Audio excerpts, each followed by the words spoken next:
A very overlooked aspect of CrossFit is the CrossFit Charter. The CrossFit Charter is 3 words: mechanics, consistency, and intensity.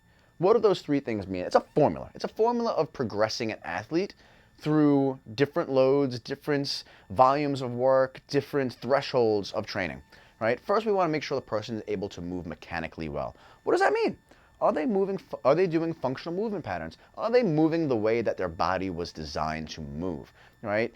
Instance of that might be somebody doing push-ups with their arms out. Like, this is not the way the shoulder is designed to move. It's an L when you put it like this, and it's in the socket, and now it's trying to move that way. That's just bad for the rotator cuff. Sure, it makes your pecs get big and look nice, but it's doing so, you're getting hypertrophy, muscle growth, at the expense of joint health. And down the road, you're going to have a rotator cuff injury and not be able to use your pec anymore, and then it'll all atrophy and it won't be worth it anyhow. So we want to make sure that our athletes are moving mechanically well, that their technique is good based on their anatomical positions and proportions, not to a standard measurement of your feet should be 2 feet apart. Like, your feet should be apart based on your femur length, your shin length, your height, your weight, what your anatomical alignments are. And a good coach will help set those up and manage them for you.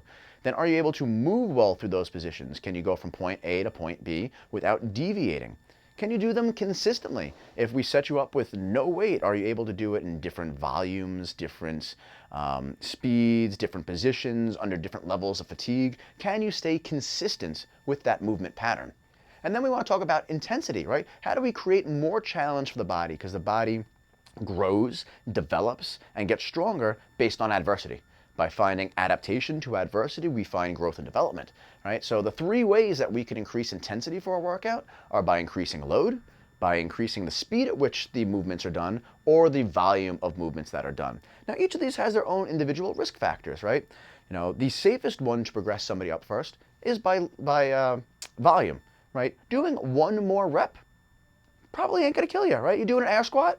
It's like, all right, cool, like, do 10 squats. All right, this week we're gonna do 11 squats. Chances are, like, 1, 2 more reps or a few more isn't going to break things down. And if they are, you gotta go back and look at the consistency.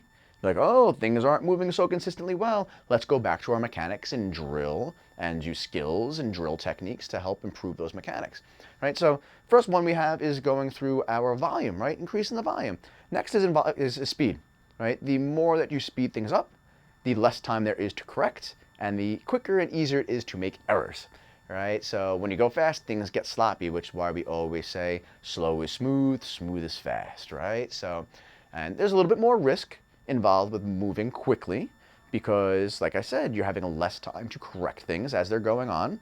There's more momentum involved, and with that momentum and with that less time to correct and adapt, you have more risk for injury. So going faster has a slightly higher chance of injuring you than doing a few more reps does.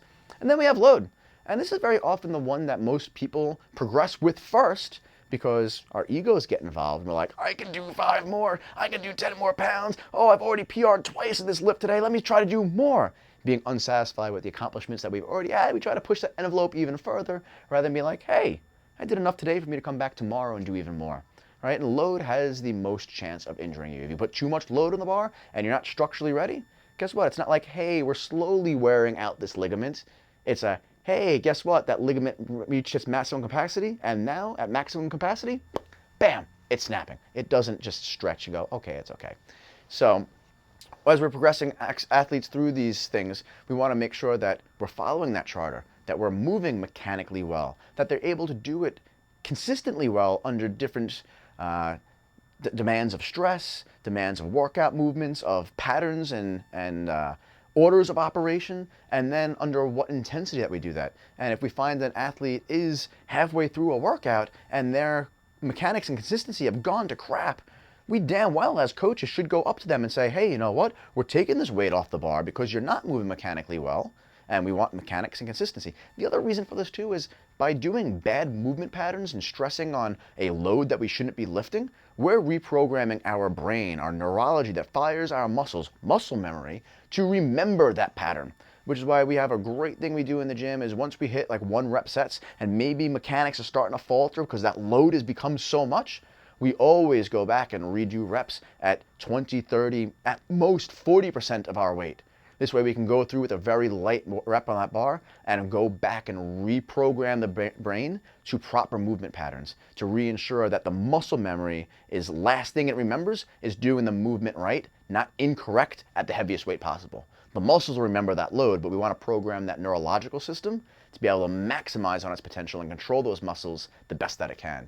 So that's the CrossFit Charter as we have it at DHP Health and Fitness, CrossFit DHP. Hope you guys enjoy that. I hope it makes some sense to you. And when all things fail, we always want to look at where are we in that charter and going back to mechanics and consistency, because that's the foundation of those 3 levels of intensity and advancing them.